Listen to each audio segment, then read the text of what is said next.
योग हाथ जोड़ लीजिए। नमो अरिहंताय,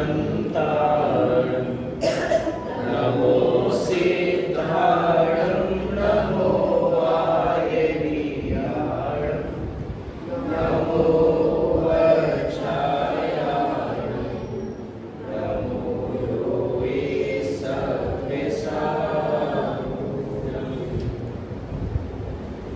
मोक्षमार्गस्य नेतारम् नेतारं परमभूव्रताम् ज्ञातारं विश्वतत्त्वानां वन्दे तद्गुणलहरे, वन्दे तद्गुणलहरे।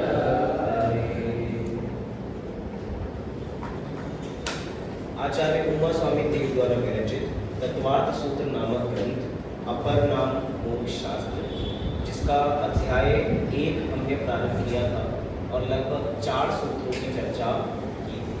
इसमें से पहला सूत्र सम्यक दर्शन ज्ञान चारित्राणी मोक्ष मार्गः, दूसरा तत्वार्थ शतमं सम्यक दर्शनम, तीसरा तन्नि सर्वा तदीह मानवः, और चौथा सूत्र अपना है जीवा जीवाश्च बंध संबंध विज्ञान मोक्षास्तत्वम्।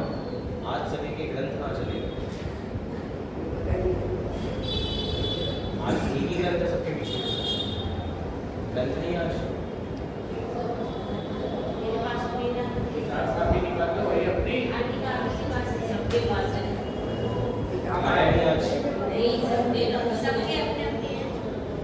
दिख नहीं रही, इसकी वजह से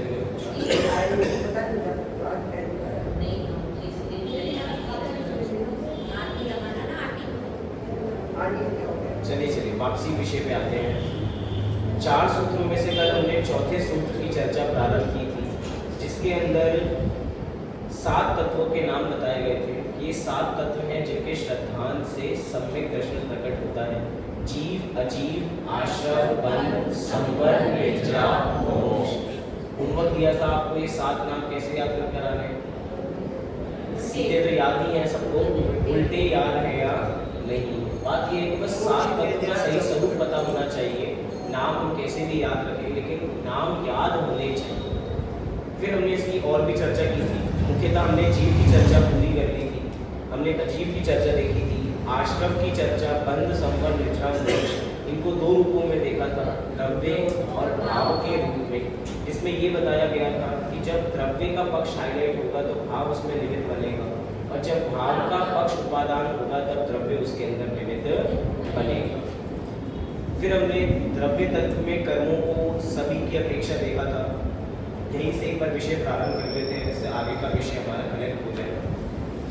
कर्मों का आना आश्रय है, कर्मों का आत्मा से संबंध होना धर्म है, कर्मों का आना रुकना संवर, कर्मों का एक देश घिरना निर्जरा, और कर्मों का संपूर्ण नाश ये मोक्ष। ये द्रव्य पक्ष की परिभाषाएं हैं। भाव तत्व की अपेक्षा से परिभाषाएं कुछ बदलेंगी। क्या है? शुभ अशुभ भावों की उत्पत्ति आश्रय है, शुभ अशुभ भावों का बने रहना बंध है, शुद्ध भावों की उत्पत्ति संवर है, शुद्ध भावों की वृद्धि निर्जरा है, शुद्ध भावों की पूर्णता मोक्ष है। इस प्रकार ये 5 तत्व की परिभाषा भाव पक्ष की अपेक्षा देखी। साथ में हमने ये देखा था कि जो शुभ अशुभ भाव है उसको अगर एक शब्द दिया जाए तो हम उसको अशुद्ध भी कह सकते हैं। तो अशुद्ध भावों की उत्पत्ति और उनका बने रहना ही आश्रम और बंध है। शुद्ध भावों की विशेषता ये है, जैसे कि अगर किसी वृक्ष को देखना हो कि हमें वृक्ष चाहिए बड़ा, तो उसके लिए सबसे पहले क्या करना पड़ेगा? हमें बीज बोना पड़ेगा। तो बीज बोएंगे, उसको पानी पड़ेगा, तो जाके वर्षों में जाके एक वृक्ष लगेगा। ऐसे ही अगर सम्यक दर्शन की उत्पत्ति करनी है तो उसके लिए बीज डालना पड़ेगा, अर्थात उत्पत्ति करनी पड़ेगी, जिसको कह रहे हैं कि शुद्ध भावों की उत्पत्ति।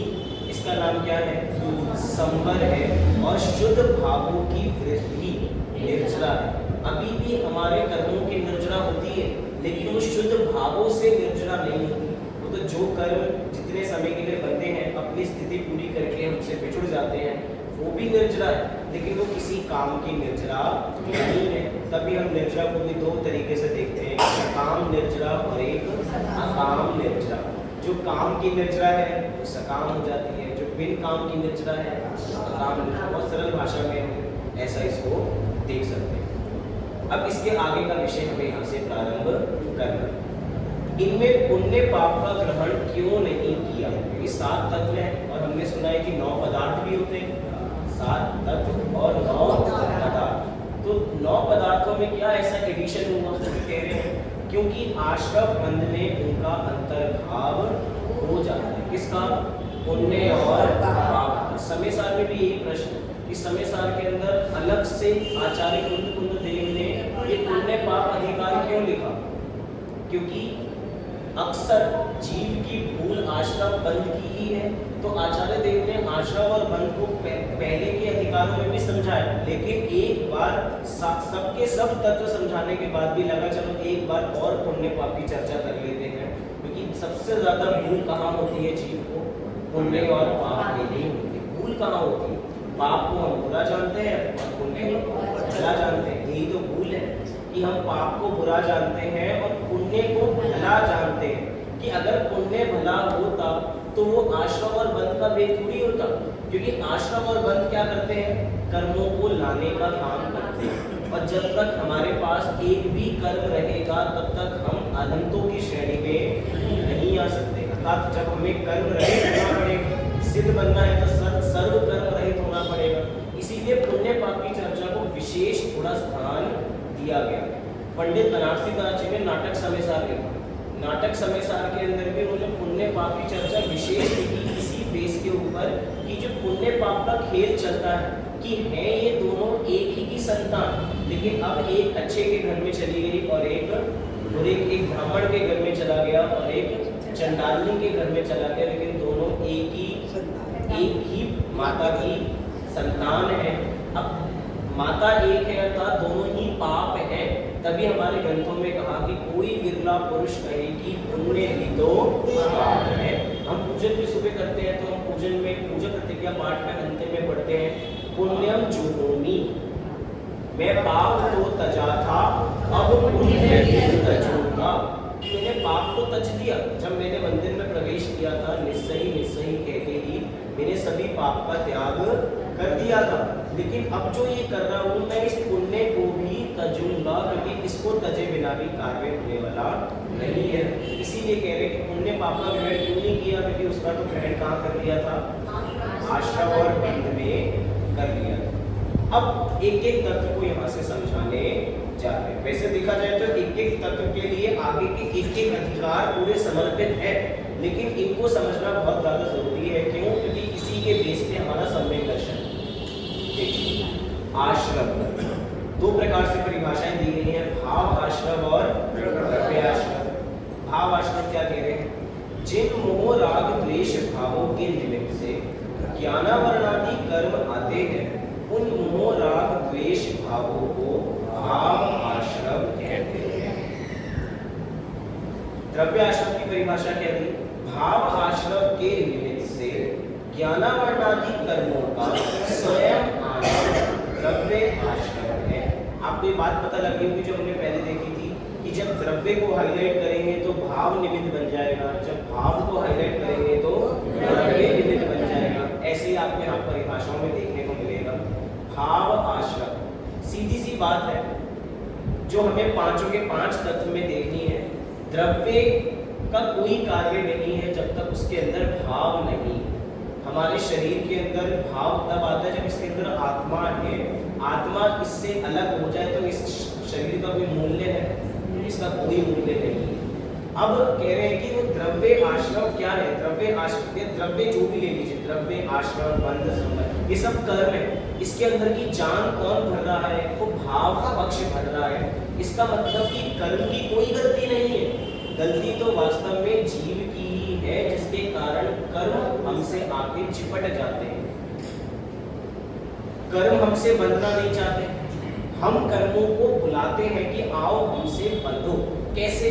हमारे जीव के मोह राग द्वेष के भावों से। अब यही कह रहे हैं जिन मोह राग द्वेष भावों के निमित्त से ज्ञानावरणादि अब दिक्कत ये है कि हम यहाँ पर मोह द्वेष भावों को तो भूल जाते हैं और ज्ञानावरणादि कर्मों को दोष देते रहते हैं।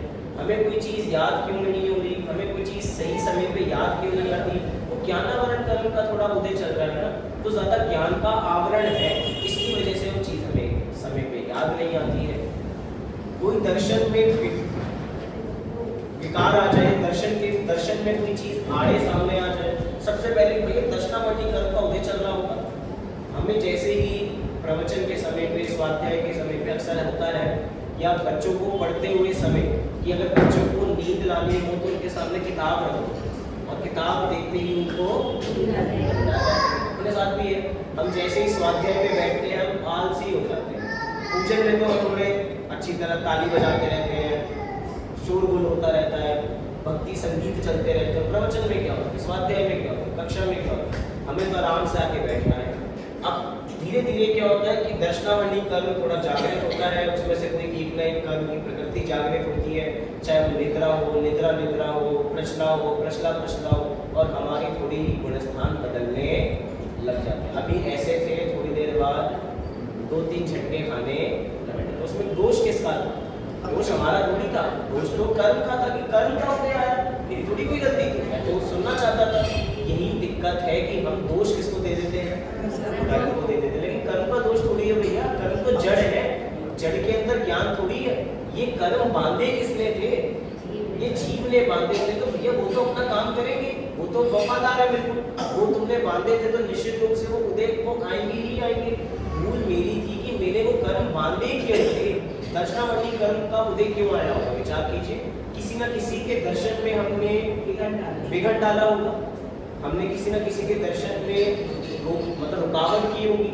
कोई स्वाध्याय में आना चाहता होगा, कोई देव दर्शन करने जाना चाहता होगा और हमने उससे रोक लिया कि भैया नहीं जाना। कई लोगों के घर के समान हम तो बड़े पुण्यशाली हैं कि हम सभी के घर वाले हमें आने देते हैं। कई लोगों के घर वाले ऐसे हैं जो खुद भी नहीं आते और दूसरों को भी, जो जाना चाहता है उसको भी नहीं जाने देते। और अब उसके बाद उनके कौन से कर्म का उदय रहेगा? क्योंकि खुद भी दर्शन नहीं कर रहे और दूसरों को भी दर्शन नहीं करने दे रहे, इसका मतलब दर्शनावली कर्म का उदय, मतलब दर्शनावली कर्म बनेंगे। अब लेकिन आखिरी में दोष कैसे दिया जाएगा? उस कर्म की गलती थी, अरे भैया तेरे भाव गलत थे, हमने ये विचार नहीं किया। इसका मतलब मैं ये एक बात बता रहा हूँ, उस सब में अप्लाई की जाएगी, बंध में भी, संवर में भी, निर्जरा में भी, मोक्ष में भी, कि अगर जीव बंधा है तो भी अपनी वजह से, अगर जीव मुक्त होगा तो भी अपनी वजह से, दोनों में कोई भी कर्म की देन नहीं है। तो जीव जिन मोह राग द्वेष भावों के निमित्त से ज्ञानावरणादि कर्म आते हैं। अब ये क्या कैसा चमत्कार है कि जीव ने मोह राग द्वेष के भाव किए, यहाँ पे समझिए कारवान वर्गणाएं है, ये कारवान वर्गणाएं एक्टिवेट हुई कि जीव के मोह राग द्वेष के भाव थे और एकदम आके चिपट गए। जैसे कि ये उसकी दीवार है, अभी इसके ऊपर मिट्टी फेंकी जाए तो मिट्टी सारी की सारी नीचे गिर जाएगी, लेकिन अगर इस पर चिकनाहट लगा दी जाए, तेल लगा दिया जाए और फिर मिट्टी फेंकी जाए तो क्या होगा? चिपट जाएगी। तो अब मिट्टी ने नहीं बुलाया है, वो धूल थी तो ऑटोमेटिक उस चीज पे चिपटेंगी चीजें। मिट्टी खुद नहीं आना चाहती क्योंकि खुद वो पदार्थ ऐसा था चिकना, तो ऑटोमेटिक मिट्टी उस पे घूमती रहेगी और आएगी। हो सकता है क्योंकि भैया आंधी का समय चलता है, आंधी तो चल रहा है, लेकिन मिट्टी किसके घर ज्यादा जाती है? जिसके यहाँ दरवाजा खुले हो। अब हमारे दरवाजे खुले हैं, किसके दरवाजे खुले हैं? मोह राग द्वेष के दरवाजे ऐसे खुले हैं, इसके वजह से सारी धूल कहाँ आ जाती है? हमारे अंदर आ जाती है। और जिसके दरवाजे बंद है भैया, वज्र की दीवार है कि कोई भी कर्म हमारे अंदर प्रवेश नहीं कर सकता। इसका मतलब मोह राग द्वेष की चिकनाहट नहीं है, तो कर्म आएगा भी ना तो आके चला जाएगा। धूल आएगी, ऐसा नहीं है कि धूल नहीं आएगी, तो हर जगह है। कारवाण वर्गणाएं तो इस पूरे ब्रह्मांड के अंदर है, लेकिन वो जैसे ही आएंगी वो हमसे चिपटेंगी नहीं, वो वहीं पे बिछुड़ जाएगी। ये हमें चीज समझनी चाहिए। तो जिन मोह राग द्वेष भावों के निमित्त से ज्ञानावरणादि कर्म आते हैं, उन मोह राग द्वेष भावों को भाव आश्रम कहते हैं। और वही भाव आश्रम, जीव के मोह राग द्वेष भाव, उनसे ज्ञानावरणादि कर्मों का शब्द क्या है? स्वयं आना। स्वयं आ रहे ज्ञानावरणादि कर्म, ये हम बुला रहे, हम बुला रहे, लेकिन यहाँ लिख रहे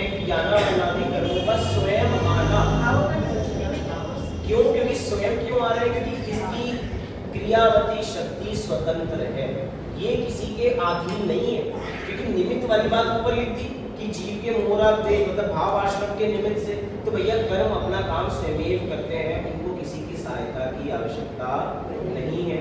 निमित्त नैमित्तिक संबंध होगा, हम उसकी बात नहीं कर रहे, लेकिन कर्म तो स्वयं ही आते हैं। लेकिन बुलाता कौन है? जीव बुलाता है, इसीलिए वो आते हैं, नहीं तो उनको आने में कोई इंटरेस्ट नहीं है। विचार कीजिए, जिस जगह पे अनंत भगवान विराजमान है, क्या उनके आसपास कारवाण वगैरह नहीं है? हमारे आसपास भी कारवाण वगैरह है। जहाँ पे अनंत भगवान है वहाँ पे भी कारवाण वगैरह है, तो भी उनके वातावरण में भी कारवाण वगैरह है, हमारे वातावरण में भी कारवाण वगैरह है, लेकिन उनसे नहीं चिपट रही, हमसे चिपट रही है। इसका मतलब कारण है मोहराग द्वेष। इसीलिए जीव की ही भूल है, कर्म की इसमें कोई भूल नहीं। अब इसी को थोड़ा और स्वरूप की अपेक्षा समझाया जा रहा है कि वास्तव में कार्य कैसे होता है। कर्मों का आना आश्रम का स्वरूप बता रहे हैं। उपादान के रूप से भाव योग, उपादान क्या होता है आप सभी को पता है, जो वास्तव में वास्तविक कारण जो है कार्य का, उसको उपादान कारण कहते हैं। तो उपादान क्या है? भाव योग। भाव योग क्या है? मन वचन काय, मतलब मन वचन काय से उपयोग की जो चंचलता है, योग की जो चंचलता है, जिसको हम कहते हैं दंड, मतलब रथपण शास्त्राचार्य में मन वचन काय के लिए दंड शब्द का प्रयोग किया। जैसे अनर्थ दंड, तो दंड के मतलब मन वचन काय, तो भाव योग मतलब क्या हो गया? मन वचन काय। तो जब मन वचन काय की चंचलता होती है तब क्या होते हैं? कर्म आते हैं। कैसे आएंगे आगे बात करते हैं। इस उपादान रूपी कार्य से क्या हो रहा है? द्रव्य योग, मतलब द्रव्य योग मतलब वो कर्मों का आना की प्रतिक्रिया शुरू हो चुकी है। इसमें निमित्त कौन था? मन वचन काय की चेष्टा। फल क्या है? द्रव्य आश्रव कर्मों का आना। चार चीजें हो गई, उपादान, कार्य, निमित्त और फल। उपादान में जीव हो गया, जीव के मोहराग द्वेष भाव, ये भाव योग हो गया। द्रव्य योग को कार्य हो गया, जिससे कर्म आ रहे हैं। निमित्त कौन हो गया? मन वचन काय की चेष्टा हो गई। और जो चीज आ रही है उसे क्या कह रहे हैं? द्रव्य आश्रव है। ये बात क्लियर हुई? कर्मों का आना। मंत्र की ओर आगे बढ़ते हैं। अगर आश्रव समझ में आ गया तो बंध भी समझ में आ जाएगा। आत्मा के जिन परिणामों के निमित्त से कर्म आत्मा से संबंध रूप हो जाते हैं, उन मोह राग द्वेष पुण्य पाप आदि विभाव भावों का भाव बंध कहते हैं। उसके निमित्त से पुद्गल का स्वयं कर्म रूप बंधना द्रव्य बंध है। कोई चीज हमारे यहाँ आई है, अब वो कितने समय तक टिकेगी और कितनी डेंसिटी से हमारे साथ रहेगी, इसको निश्चित करने वाला काम समझ लीजिए बंध का है। अब कोई हमारे पास, हमारे घर पे कोई मेहमान आया लेकिन हमने उसे बिठाएंगे या भेज देंगे? बिठाएंगे। कितने समय के लिए बिठाएंगे? जब तक सहन कर पा रहे हैं। उसको गर्मी तो बहुत है, किचन में काम नहीं होगा, मेहमान को बुला तो लिया, अब थोड़ी देर रखेंगे, थोड़ी देर बाद ये गर्मी बहुत है, जाना ही पड़ेगा, आपको नहीं सकते अब आप यहाँ। कितने समय तक रुकेंगे, कितनी डेंसिटी के साथ वो काम करेंगे, मतलब कि कर्म की स्थिति कितनी होगी, कर्म की फल देने की सामर्थ्य कितनी होगी, इन सब की चर्चा कहाँ पे होगी? बंध पे होगी एक तरीके से। तो कह रहे हैं कि आत्मा के जिन परिणामों के निमित्त से, जिन परिणाम, कौन से जिन परिणाम? मोह राग द्वेष के परिणाम। तो आत्मा के मोह राग द्वेष परिणामों के निमित्त से कर्म आत्मा से संबंध रूप हो जाता है। संबंध कब होता है आपस में? जब कोई चीज पक्की हो जाती है। जब कोई लड़का देखने जाता है, कोई लड़की देखने जाता है, देखते तो बहुत है, लेकिन संबंध नहीं बना तो कोई रोज थोड़ी बात होती है फिर उनसे। जिनसे संबंध जुड़ गया उनसे लंबे समय तक बातें चलती हैं। ये कह रहे हैं संबंध जब तक होगा, आश्रम तो होता है, आश्रम होने में कोई दिक्कत की बात नहीं है। दिक्कत कब होती है? जब बंद हो। आश्रम में तो बस आना है, चिपकेंगे नहीं चिपकेंगे इससे कोई मतलब नहीं है। आश्रम तो हो सकता है कि आगे जाके विस्तार से पढ़ेंगे, आश्रम के अंदर जब पढ़ेंगे विस्तार से वही तो अभी इसलिए तो अभी विषय का खुलासा नहीं कर रहा हूँ। ये आश्रम तो होगा, लेकिन असली काम कौन कर रहा है? असली काम बंद कर रहा है कि वो हमारे साथ रहेंगे या नहीं रहेंगे, पक्का होगा या नहीं होगा। जो संबंध रूप हो जाते हैं उन मोह राग द्वेष पुण्य पाप आदि विभाव भावों को भाव बंध कहते हैं। और उन्हीं मोह राग द्वेष भावों जो बंध रहे हैं उनके निमित्त से कर्म का मतलब स्वयं उद्गल का स्वयं कर्म रूप से कर्माण वर्णा थी, वो कर्माण वर्णा स्वयं कर्म रूप परिणमित हो गई। गुणस्थान विवेचन पढ़ते हुए हमने कर्म की 4 अवस्थाएं देखी। कौन सी वो 4 अवस्थाएं थी, किसी को याद है? प्रकृति, प्रदेश, स्थिति, अनुभव। तो प्रकृति प्रदेश तो आश्रम हो गया, प्रकृति प्रदेश तो आश्रम हो गया, और स्थिति अनुभाग बंध का काम हो गया। जिसको समझ में आया वो अच्छी बात है, आगे जाके ले तो विस्तार से चर्चा देखेंगे। बंध समझ में आया सभी को? हाँ जी कि ना जी? अच्छा, इसी को आश्रम और बंध को हे कहा जाता है, यही चीजें छोड़ने योग्य है, ऐसा क्यों कहा जा रहा है? ये तो मुझे तो अच्छी चीजें लग रही हैं। मोह राग द्वेष, लोगों से प्रेम से रहना चाहिए, पुण्य करते रहना चाहिए, ये चीजों को बुरा क्यों कहा जा रहा है? क्यों कहा जा रहा है?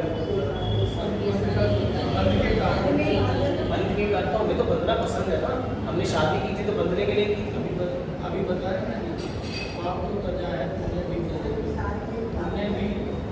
हमने एक घर लिया था, दूसरा घर क्यों लिया हमने? एक और हमने एक गाड़ी से दूसरी गाड़ी पे क्यों गए? हम 4 कपड़ों से 8 कपड़ों पर क्यों गए? क्योंकि हमें वो चीज़ें पसंद आ रही है ना, तभी तो कर रहे हैं हम वो चीज़ें। इसका मतलब हमें बंधना पसंद है, ऐसा हमें लग रहा है। लेकिन किसी भी जीव को बांध दिया जाए और उससे बता दिया जाए कि तू बंध गया है, तब वहाँ पे उसको घुटन लगने लग जाती है। विचार करना एक बार, जिस समय लॉकडाउन पहला हुआ था सबको बहुत अच्छा लगा था, लेकिन दूसरा लॉकडाउन, अब वो जेल थी, चाहे सारी वो सुख सुविधाएं हमारे घर में थी, तो भी वो घर की 4 दीवार, क्योंकि हमको बांध दिया गया कि आपको नहीं देखना, आपको किसी को भी ना पीछे नहीं देखना। वहाँ कुछ चल रहा है तो कुछ गिर गया है वहाँ पे, लेकिन देखना नहीं है किसी को।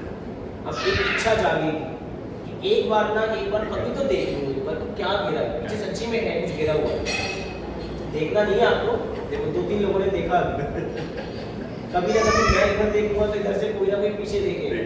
मैंने बांध दिया ना आपको कि आपको ये काम नहीं करना, अब और लगेगा कि और करना है, और करना है। इसका मतलब बंधन में दुख। आपको बिठा दिया जाए, आपको कहा जाए कि भैया आप जैसे बैठे हो ना, हिलना नहीं है, किसी को भी पैर की पोजीशन चेंज नहीं करनी, किसी को भी सिर नहीं हिलाना, कुछ नहीं करना। 5 मिनट तक करेंगे, 10 मिनट बाद बंधन लगेगा, वो चीज़ छूट जाएगी। इसका मतलब हमें बंधना तो बुरा लगता है। कोई हम पे रूल आके चलाए, कोई हम पे रूल एंड रेगुलेशन चलाए तो भैया बहुत बुरा लगता है। यहाँ पे कह रहे हैं कि कर्म हम पे रूल्स एंड रेगुलेशन चलाएंगे तो हमें बुरा क्यों नहीं लगेगा? और वो रूल्स एंड रेगुलेशन चलवा कौन रहा है? जीव का ही मोह राग और द्वेष। तो ये बंध समझ में आया सभी को? ये आश्रम बंध इसीलिए बुरे हैं क्योंकि ये संसार में बांध देते हैं, वो बंधन लगना चाहिए, हम बंधे हुए हैं। अच्छा, यहाँ पे कितने जीव दुखी हैं? अच्छा, गलत प्रश्न पूछा। यहाँ पे कितने लोग सुखी होना चाहते हैं?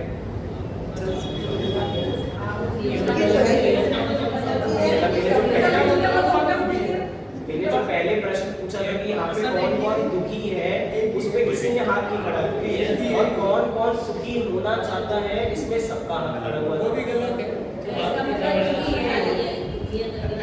चलो, मतलब सीधी बात है, पॉजिटिव पूछो तो लगता है हाँ हमें और चाहिए, हमें और सुखी होना है, और सुखी होना है। और जब पूछे कि हम दुखी हैं, हम कोई दुखी नहीं, इसका मतलब हमें आज तक संसार बंधन लगा ही नहीं।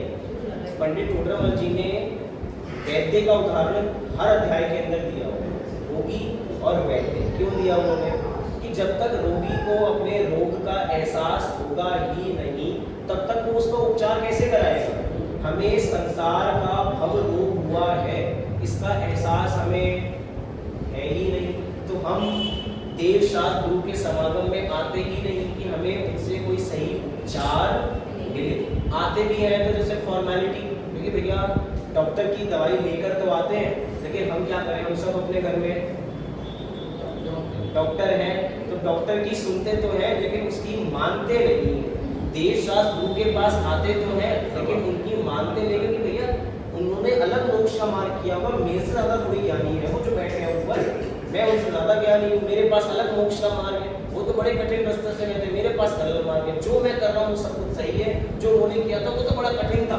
इसका मतलब हम डॉक्टर, कई बार तो इतना दुख लगता है, डॉक्टर को ही उसकी सीट पे बैठे हुए 4-5 बातें ज्ञान देकर आते हैं। डॉक्टर साहब लॉन्ग ले लेके वो ज़्यादा अच्छी लगती है, वो लॉन्ग लेने से थोड़ा ठीक हो जाता है। कस्तूरी की गोली ले लो, उससे अरे भैया डॉक्टर के पास आए हो उसकी सुन लो, वहाँ पे भी हमें अपनी ही सुनानी होती है। ये देव शास्त्र के पास आके भी हम अपनी ही सुनाते हैं, उनकी नहीं सुनते। इसका मतलब हम अपने आप को उनसे भी 1.5 शाखा समझते हैं, 1.5 बुद्धि, मतलब अपने पास अधिक है, उनके पास कम है, हम उनकी नहीं सुनते हैं। हम कह रहे हैं एक बार उनकी सुन के देखें, बस अपना काम हो जाएगा।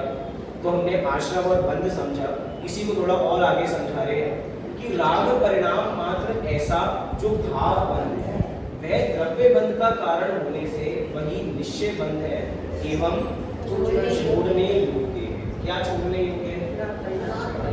राग का परिणाम। कर्म को छोड़ने की बात नहीं कर रहे, हम कर्म को छोड़ भी नहीं सकते, क्योंकि जिसको आज तक मैंने पकड़ा ही नहीं उसको मैं छोड़ूंगा कैसे?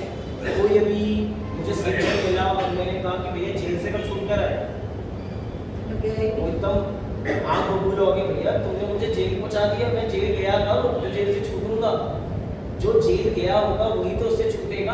मैंने आज तक कभी कर्म को स्पर्श किया ही नहीं, तो मुझे कर्म पे ध्यान भी नहीं देना, मुझे ध्यान देना है अपने भावों पर। और मेरे भाव क्या है?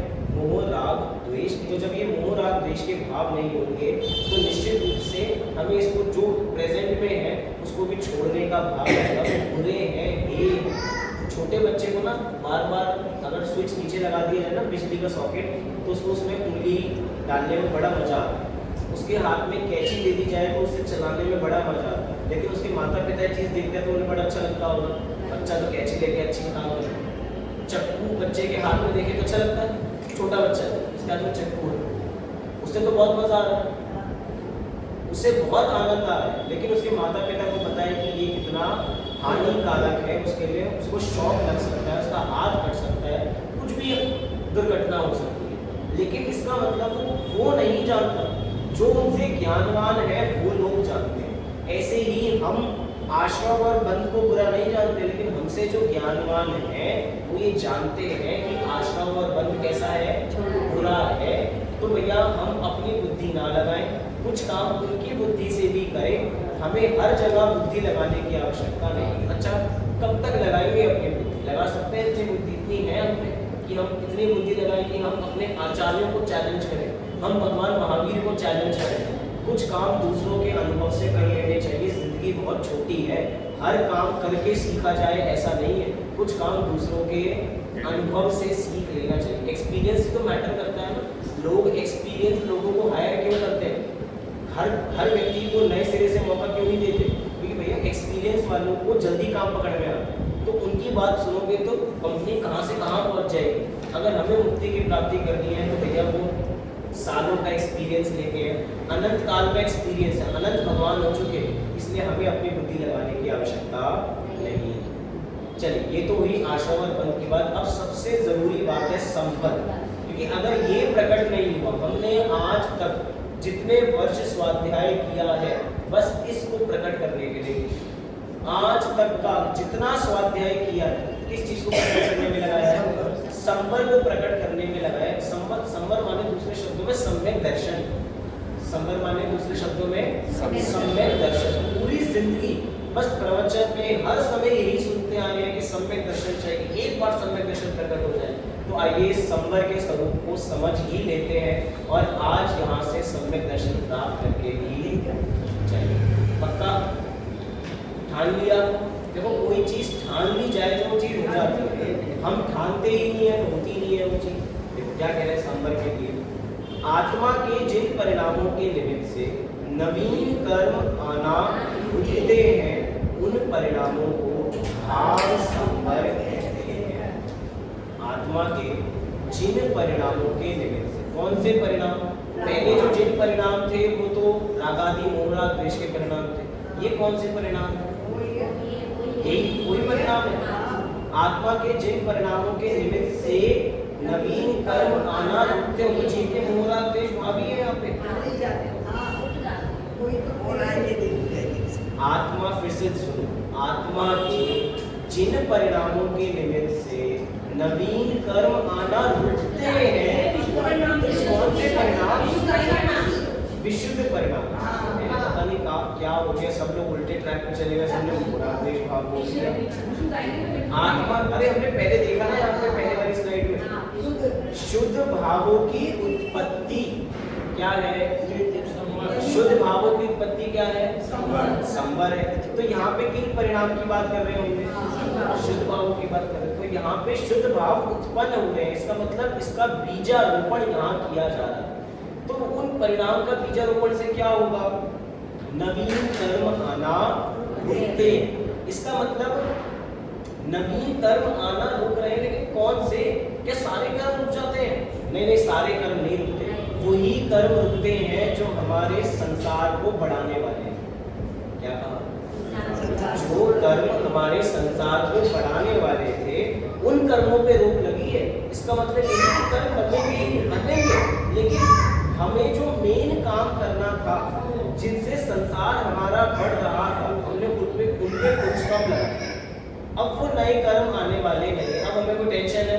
अरे भैया छोटे मोटे चीजें तो चलती रहेंगी, छोटी मोटी चीजें चलती रहेंगी, लेकिन जो मेन चीज थी, जो मेन अनंत संसार को बढ़ाने वाले कर्म थे, उस पर हमने क्या लगा दी? फुल स्टॉप लगा दिया कि अब वो नवीन कर्म नहीं है।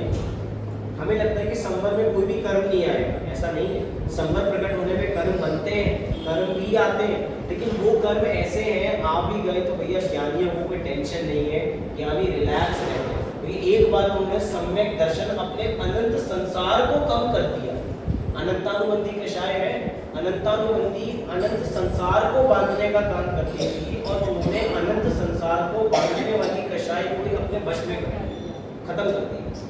अब बाकी जो कषाय हैं, चाहे वो अप्रत्याख्यान है, प्रत्याख्यान है, संजुलन है, इन संबंधी कर्म आते हैं, इनको कोई टेंशन नहीं है, क्योंकि अगर आ भी जाएंगे तो निश्चित रूप से कुछ समय बाद चले जाएंगे। एक बार सम्यक दर्शन की टिकट ही तो चाहिए थी, वो टिकट मिल जाए तो कार्य बराबर हो जाएगा। तो आत्मा के जिन परिणामों के निमित्त से नवीन कर्म आना रुकते हैं, उन परिणामों को क्या कहते हैं? भाव संवर कहते हैं। और तद अनुसार नवीन कर्मों का आना स्वतः रुक जाना, इसी का नाम क्या है? द्रव्य संवर। ये द्रव्य संवर तब हो रहा है जब भाव संवर हो चुका है। जब आत्मा की शुद्धि प्रकट हो गई है, तभी अब अनंत संसार को बांधने वाले कर्म हमसे नहीं चिपटेंगे।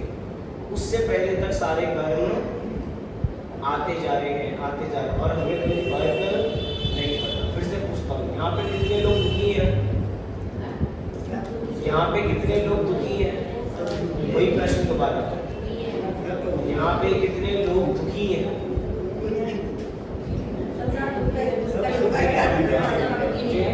पहली बार सबकी फोटो खींचनी चाहिए। ऐसे हंसते चेहरे दुखी के अंदर इतना दुख है कि हंसी रुकनी नहीं है हमारी, कितना दुख है यहाँ पे। इसका मतलब मुझे कई बार लगता है हमें फोर्सफुली ऐसा कहलवाया जा रहा है शास्त्रों के थ्रू कि हम दुखी हैं, हम दुखी हैं। हमें तो लगता ही नहीं कि हम दुखी हैं, हमें तो सारी सुख सुविधाएं हैं, हमें तो कोई दुख नहीं लगता। लेकिन भैया ये हमारा भ्रम है कि हमें कोई दुख नहीं है, क्योंकि जिस चीज के बाद मतलब भोग ऐसी चीज है, भोग भोगने से पहले दुख, भोग भोगते समय दुख, और भोग भोगने के बाद। तो जिसके आदि मध्य अंत या भूत वर्तमान भविष्य भोग के लिए हर समय दुख ही बना रहे। भैया मुझे चाहिए थी 15 लाख की गाड़ी। कितने की चाहिए थी? 15 लाख की गाड़ी। जब तक नहीं थी तब तक मैं क्या था? दुखी था। जिस दिन मैंने गाड़ी खरीदी उस समय भी मैं बहुत दुखी था। क्यों? क्योंकि बराबर में एक 25 लाख वाली खरीद रहा था। खरीद तो नहीं मैंने 15 लाख की, बहुत मैंने कम से कम वर्ष मतलब मैंने वर्षों उसके लिए लगाए और मैंने वो गाड़ी ली, लेकिन बराबर में कौन कितने की ले रहा था? 25 लाख वाली ले रहा था। ठीक है भैया, हमें क्या मतलब 25 वाली से, हमने तो 15 वाली ली है, 15 में बैठ के खुश रहेंगे। तो क्या उसको लेके हम खुश हैं? जो हमने ले ली क्या हम उसमें सुखी हैं? और उसी के अगले दिन पता लगता है कि भैया ये तो हमने थोड़ा पुराना मॉडल ले लिया, अब तो कुछ और थोड़ा हो सकता है।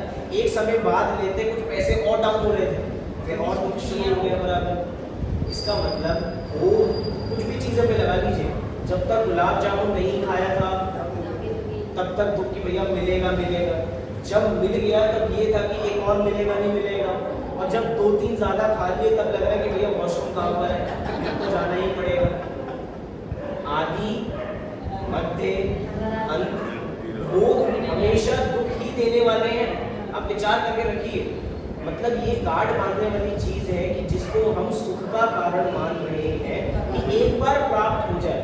मैं कह रहा हूँ वर्तमान में भी सुख नहीं, वो भूत भविष्य वर्तमान तीनों काल में क्या देने वाला है, दुख ही देने वाला है। ये मैं नहीं कह रहा, ये आचार्य देव शास्त्र के अंदर ही कह रहे हैं कि जो भोग है वो हर समय भोग भोगने से पहले दुख, भोग भोगने के काल में दुख, भोग भोगने के काल के बाद दुख। इसका मतलब ये जितने अनुकूल संयोग हैं, जितने प्रतिकूल संयोग हैं, हमें क्या देने वाले हैं, दुख ही देने वाले हैं। फिर से प्रश्न पूछता हूँ, हम में से कितने लोग यहाँ दुखी हैं? अंदर से वो गट फीलिंग नहीं आ रही ना हाथ उठाने वाली, अंदर से वो गट फीलिंग नहीं है कि हाँ हम दुखी हैं। अरे आप बोल रहे हो, एक बार हमारे घर आकर देखो, घर पे हम कितने सुखी हैं, घर पे बढ़िया एसी चल रहा होगा, सारी सुख सुविधाएं हैं। मैं फिर बता रहा हूँ, बार बार जिन भोगों में हम सुख मान रहे हैं, शांति से 1 घंटे का स्वाध्याय शास्त्र खोल के मत करना, एक बार उन चीज़ों का दर्शन करना और विचार करना, क्या एक बार ये चीज़ मुझे सुखी कर सकते हैं? ये लग रहा है चल रहा है, चल रहा है, मुझे नहीं पता लगा ये सुखी कर रहा है नहीं कर रहा। बस आपका 1 घंटे का स्वाध्याय यही है कि इसको देखते रहो और सुखी कर रहा है नहीं कर रहा। हो सकता है स्वाध्याय हो जाएगा स्वाध्याय।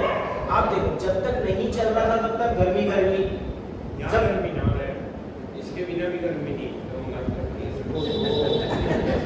आपने मंदिर में बड़ी अच्छी व्यवस्था कर दी, उसकी बात नहीं चल रही, अभी भोगों की बात चल रही है। ये भी भोग ही है, कभी भी नहीं, ये पंखे भी भोग है, हर चीज भोग है ना। अब वो चीज छोड़िए, जब तक नहीं लगा था, अब इसको सुन ले, घर की बात कर, तो जब तक नहीं लगा था तब तक दुखी थे, जब लग गया तब चल रहा है तब क्या सुखी है? हर समय रिमोट से खेलते हैं ना, टेम्परेचर कम बढ़ बंद, ये हर समय दुख है। और जब बंद हो जाए तब अरे भैया दम उठ गया है तो फिर चलाओ। ये चीजें चलती रहती, वापसी मुझे सबकी बातें करना है, मेरे से बात करो बस। इसका मतलब कि भोग हमेशा क्या देने वाले हैं, दुख ही देने वाले हैं। तो संवर कह रहे हैं कि संवर तब प्रकट होगा जब उनके अंदर हमारी एकत्व, ममत्व, कर्तृत्व, भोक्तृत्व बुद्धि हट जाएगी कि ये चीज मुझे सुखी दुखी करने वाले नहीं। अच्छा, अगर सुखी करने वाले नहीं है तो वो दुखी भी करने वाले नहीं है। अगर वो हमें सुख नहीं दे सकते तो क्या वो हमें दुख देने वाले हैं? तो वो हमें दुख भी देने का अधिकार नहीं रखते। हम उस संवर की बात कर रहे हैं जिससे आत्मा की शुद्धि प्रकट होने वाली है। आत्मा शुद्ध, हम किसी मंदिर जी बनाते हैं तो मंदिर जी में शुद्धि करते हैं। वो शुद्धि क्या होती है? वो नींव रखी जाती है। एक बार नींव मजबूत रखी गई तो मंदिर कैसा बनता है? मजबूत। अब वो कहीं जाने वाला नहीं है। हमारी नींव कितनी कमजोर है पर विचार करो। क्या हम चल नींव कमजोर तो तब होगी जब हमने नींव रखी होगी। क्या हमने नींव रखी है? सुख की नींव रखी? कभी सुख की नींव रखी ही नहीं और हम चाह रहे हैं कि हमें सुख मिल जाएगा। मतलब कितने लोग सम्यक दर्शन प्राप्त करना चाहते हैं? सम्यक दर्शन किस किस को चाहिए? एक्टिव पार्टिसिपेशन चाहिए आप लोगों को। मुझे क्या है कि मैं नीचे बैठता तो हो सकता ना देखे, सबके हाथ दिख रहे हैं मुझे। सम्यक दर्शन किस किस को चाहिए? जब 5 मिनट जो हाथ खड़ा रखेगा उसको मिल जाएगा सम्यक दर्शन। जो 5 मिनट पूरा सीधा हाथ खड़ा कर रखेगा उसको मिल जाएगा। मैं मजाक से के कह रहा हूँ, अगर बच्चे हो ना, बच्चे 10-10 मिनट के लिए हाथ खड़े रखे, उनको इतनी श्रद्धा है इस चीज पे। विचार करना, मैं बहुत छोटी सी बात कर रहा हूँ आपको। अंजन चोर को ये श्रद्धा थी कि सेठ वचन प्रमाणम और उसका काम हो गया। मैं ये बात कह रहा हूँ कि 10 मिनट तक हाथ खड़े रखो, सम्यक दर्शन हो जाएगा। इस पर श्रद्धा नहीं है, श्रद्धा नहीं है, क्योंकि हम इतने पक्के खड़े हो चुके हैं, अब हमें कुछ नया प्रवेश कर ही नहीं पा रहा है। बच्चे इतने अच्छे हैं कि उनको जो बता दिया जाए ना वो सही से मान के सारे काम कर लेते हैं, खुशी खुशी जाते हैं। हम यहाँ स्वाध्याय करके भी उदास से जाते हैं क्योंकि भैया हमें तो सब आता है। हम इतने पक्के खड़े हो चुके हैं कि अब हमारे अंदर चींटी भी नहीं जा पा रही है। हम पुराने ज़माने में मटकों को यूज़ किया करते थे। मटकों को क्यों यूज़ करते थे? ठंडा पानी ठंडक देने के लिए। तो पहले ना उसको छींटे मार के चेक करते हैं कि भैया काम करेगा या नहीं करेगा। हमारे साथ ऐसा है कि इस पे कितना ही डाली जाए छींटे। वो एक बार पंडित जी आए थे, वो कौन सा था? चिकने घड़े। कैसे हैं? उन्होंने बड़ा भजन गाया था, बड़ा सुंदर। हम चिकने घड़े, हम चिकने घड़े। हाँ, कि हम इतने पक चुके हैं कि अब हमारे अंदर कुछ नया प्रवेश करने वाला नहीं है। ये बात हम बहुत बार सोचे कि कई लोग मन में सोच रहे होंगे 7 तत्व ये कितनी बार तो पढ़ चुके हैं, सारा पता है हमें, आश्रम क्या होता है, ग्रंथ क्या होता है, संवर क्या, सब तो पता है। यही तो दिक्कत है कि हमें सब पता है। हम इतने ज्ञानी हो गए हैं कि अब हमारे अंदर कुछ नया ज्ञान प्रवेश कर ही नहीं पा रहा है। जब भी हम स्वाध्याय करने बैठे, कैसे बन के बैठे? जीरो बन के, कि हमें कुछ नहीं आता, तो निश्चित रूप से हम 100% लेके जाएंगे। जब हम पहले 200% बन के बैठेंगे, हमें तो सब कुछ आता है, तो भैया अब सामने से शास्त्र कितना ही समझा ले, गुरु कितना ही उपदेश देंगे, देव सामने से उतर कर आ जाए, उतर के आएंगे नहीं, लेकिन देव उतर के भी आ जाए तो भी हम उनकी बातों पर, एक बात तो हमें पता है, हम पहले बहुत बार सुन चुके हैं सारी बातें, उनकी बातों को भी इग्नोर करके आगे बढ़ जाएंगे। तो विचार करने वाली बात है। संवर को बहुत समय लगाया। निर्जरा देखिए क्या है? आत्मा के जिन परिणामों के निमित्त से बंधे हुए कर्म एक देश फिरते हैं, उन परिणामों को भाव निर्जरा कहते हैं। और आत्मा से कर्मों का एक देश छूट जाना, ये द्रव्य निर्जरा है। कौन से जिन परिणाम? शुद्ध। अब कौन से? पहले तो शुद्धि की उत्पत्ति थी और शुद्धि की वृद्धि। तो आत्मा के जिन परिणाम, क्योंकि जो चीज अब बीज जिसका जा चुका है वो क्या होगा? अंकुरित होगा, अब वो उगेगा, अब उसकी वृद्धि होगी। तो शुद्ध परिणाम कैसे हो रहे हैं? वृद्धि को प्राप्त हो रहे हैं। जिससे क्या हो रहा है? बंधे हुए कर्म, पहले में क्या किया था? नवीन कर्म आना रुके थे, तो भैया जो पुराना स्टॉक था उसको तो खाली करना है, नहीं करना। अब पुराने स्टॉक को खाली करने का काम कौन कर रहा है? निर्जरा। बंधे हुए कर्म एक देश फिरते हैं। सीधी सी बात है, इस हॉल के अंदर पूरा हॉल माल से भर दिया जाए तो पिछले वाला माल कब निकलेगा? वो पहले निकलेगा या आगे रखे वाला माल पहले निकलेगा? इस हॉल से जब हम सब बाहर जाएंगे, सबसे पहले मैं बाहर जाऊंगा, जो सबसे पीछे बैठा है वो बाहर जाएगा, सबसे पीछे वो बैठा, धीरे धीरे गिरेंगे ना, तो एक देश गिरना मतलब कुछ अंश गिर गए और कुछ अंश बचे। अब जिसकी स्थिति लंबी है, जिसका काल लंबा है, वो कुछ समय टिकेगा, जिसकी स्थिति कम है, जो कम फल देने वाला है, वो पहले चला जाएगा। तो बंधे हुए कर्म एक देश कहते हैं, उन परिणामों को क्या कहते हैं? भाव निर्जरा कहते हैं।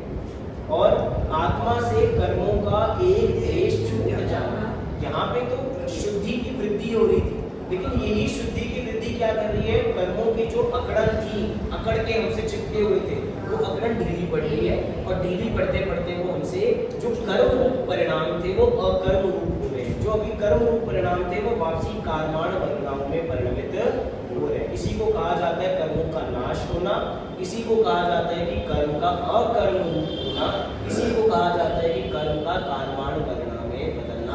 मतलब शास्त्रों में अलग अलग चीज मिलेगी, मतलब ये कर्मों का नाश कर दिया। हम कहते हैं कि अनंत भगवान ने 4 घाती कर्मों का नाश कर दिया। तो नाश कैसे कर दिया? खत्म कर दिया क्या उनको? या किसी वस्तु का कभी नाश हो सकता है? नहीं हो सकता। नाश करने का मतलब क्या?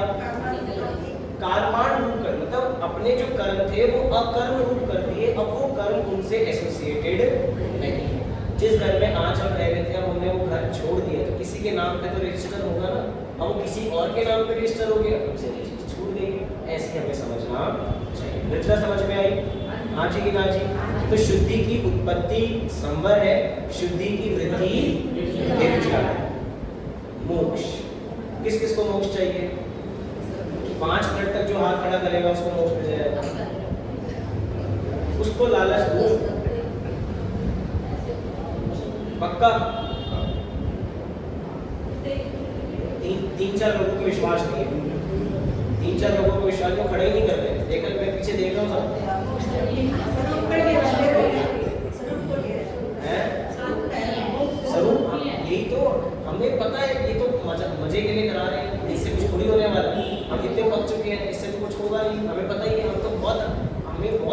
वाले हम भी हाथ खड़ा करेंगे बिल्कुल भी।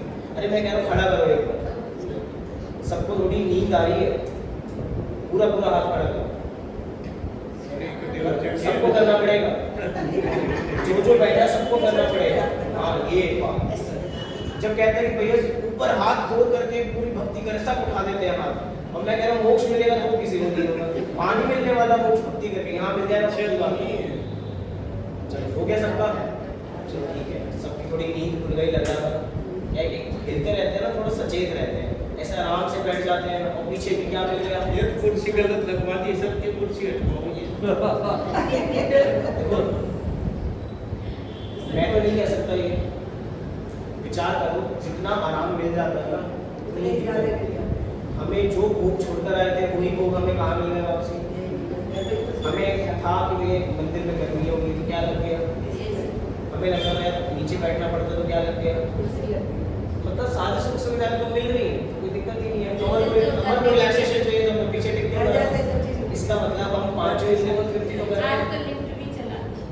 अरे वापसी आ जाओ बस, मेरे भी नहीं सुना, जो भी सुना छोड़ो, जो भी सुना।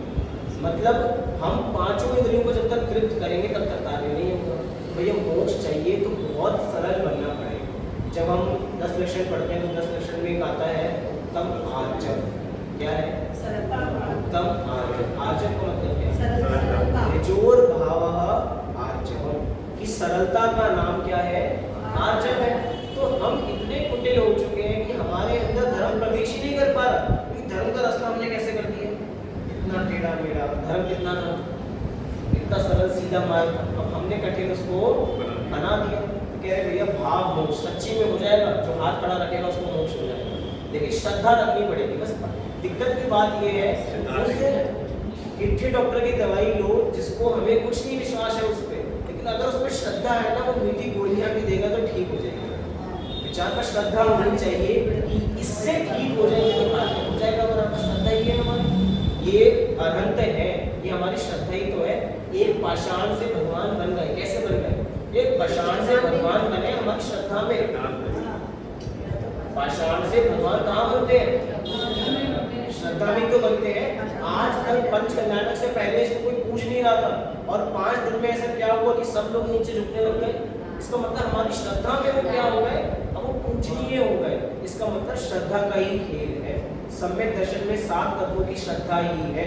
जैसे इसकी श्रद्धा नहीं कर पा रहे ना कि हाथ खड़ा करने से मोक्ष होगा, कह रहे 7 तत्वों की श्रद्धा करने से तो हो जाएगा मोक्ष। मेरी बात मत मानो, हाथ खड़ा करने वाले से 7 तत्वों के से तो हो जाएगा। हाँ जी कि ना जी? विश्वास नहीं है जी, हाँ जी कि ना जी? कम से कम वो कर लो, मेरी बात मत मानो, हाथ खड़ा करने में तो फल हो रही है। 7 तत्वों का श्रद्धान करो, निश्चित रूप से मोक्ष मिलेगा ही मिलेगा, और कोई चारा नहीं है हमारे पास। क्या कह रहे हैं? अशुद्ध दशा का सर्वथा संपूर्ण नाश होकर आत्मा की पूर्ण निर्मल पवित्र दशा का प्रकट होना ही भाव मोक्ष है। और निमित्त कारण द्रव्य कर्म का सर्वथा नाश अर्थात अभाव होना सो द्रव्य मोक्ष है। क्या है भाव मोक्ष? किसी स्थान का नाम होगा मोक्ष? नहीं, कोई स्थान का नाम नहीं। कई बार हम वर्ड प्ले करते हैं, तो वर्ड प्ले में 2 शब्द हैं, मोह और शय। 2 शब्द क्या है? मोह शय। जल्दी जल्दी बोलो इसको, बीच में गैप नहीं करना, जल्दी बोलो, वही में बोला नहीं है, जल्दी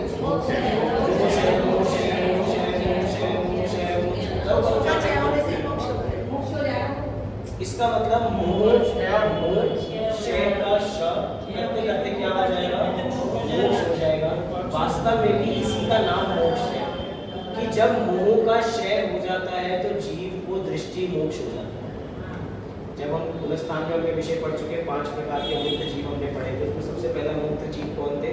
दृष्टि मुक्त। जिसकी दृष्टि मुक्त हो गई, और जिसकी दृष्टि पे अभी तक अंधकार था और वो अंधकार चला गया, इसका मतलब उसकी दृष्टि सम्यक हो गई। यही है मोह क्षय, यही है वास्तव में मोक्ष। मोक्ष कोई स्थान विशेष का नाम नहीं है। हम यहाँ बैठे बैठे भी मोक्ष का अनुभव कर सकते हैं। कह रहे हैं अशुद्ध दशा का सर्वथा संपूर्ण नाश होकर आत्मा की पूर्ण निर्मल पवित्र दशा का प्रकट होना। गजब की बात यह है, आत्मा की पूर्ण निर्मल पवित्र दशा, जो चीज अनादि से अपवित्र है उसको कितना ही पवित्र किया जाए वो पवित्र नहीं हो सकता, और जो अनादि से पवित्र है उसको कितना ही अपवित्र कर्म करने की कोशिश करें, मोह राग द्वेष करने की कोशिश करें, वो कभी अपवित्र होने वाली नहीं है। तो आत्मा कुछ समय के लिए मलिन दिखाई दे रही थी मोह राग द्वेष की वजह से। वो क्या है कि जैसे चश्मा होता है ना, रंग बिरंगे चश्मे आते हैं, दृष्टि हमारी यहाँ है और हमने पीले कलर का चश्मा लगाया, पूरी दुनिया कैसी नजर आती है? पीली नजर आती है। हरे कलर का लगा दिया, काले कलर का लगा दिया तो कैसी नजर आती है? हरी काली, मतलब रंग बिरंगी नजर आती है। लेकिन दुनिया रंग बिरंगी है क्या? रंग बिरंगी नहीं है। दृष्टि कैसी है? दृष्टि हमेशा से सम्यक है, लेकिन उसके ऊपर आईना क्या लगा है? मोह राग द्वेष का आईना लगा था, तो दृष्टि हमें कैसी लग रही थी? रागी द्वेषी नजर आ रही थी, हमें लग रहा था राग द्वेष से मलिन नजर आ रही थी। लेकिन अगर वो चश्मा हटाया जाए मोह राग द्वेष का, तो आत्मा अनादि से कैसी है? पवित्र। और जो पवित्र है वही पवित्रता को दोबारा प्राप्त कर सकती है। जो खुद ही पवित्र नहीं है उसको कितना ही पवित्र किया जाए वो कभी हो सकती है क्या? पवित्र नहीं हो सकती। तो अशुद्ध दशा का सर्वथा संपूर्ण नाश होकर आत्मा की पूर्ण निर्मल पवित्र दशा का प्रकट होना क्या है? भाव मोक्ष है। और निमित्त कारण द्रव्य कर्म का, ये तो भाव पक्ष की बात थी, द्रव्य कर्म की अपेक्षा विचार किया जाए तो क्या है? सर्वथा संपूर्ण कर्मों का नाश होना, इसी का नाम क्या है? द्रव्य मोक्ष। अपने आप ही समय यहाँ पे पूर्ण हो गया। अभी 2 स्लाइड हमारी बची हुई थी, कोई नहीं, इनको हम अगली कक्षा के अंदर लेंगे कि ये 7 तत्व ही क्यों। कारण आपको यहाँ पे दिख रहे होंगे, इनको नहीं पढ़ना आपको, लेकिन हो सकता है 8 क्यों नहीं है, 6 क्यों नहीं है, 10 क्यों नहीं है, 7 ही क्यों है, इसके पीछे का कोई लॉजिक होना चाहिए। साथ ही साथ इन 7 तत्वों में से इनके क्रम का कारण ऐसा क्यों, कि इनके क्रम ऐसा ही क्यों दिया गया, जीव के बाद अजीव ही क्यों दिया, आश्रम ही क्यों दिया, बंद ही क्यों दिया, ये कारण। तीसरा जो यहाँ पे नहीं दिया गया, इन 7 तत्वों में हे, गे और उपादेय, इन 3 चीजों की चर्चा करके हम अगले सूत्र पे अगली कक्षा में आगे बढ़ेंगे। अभी की चर्चा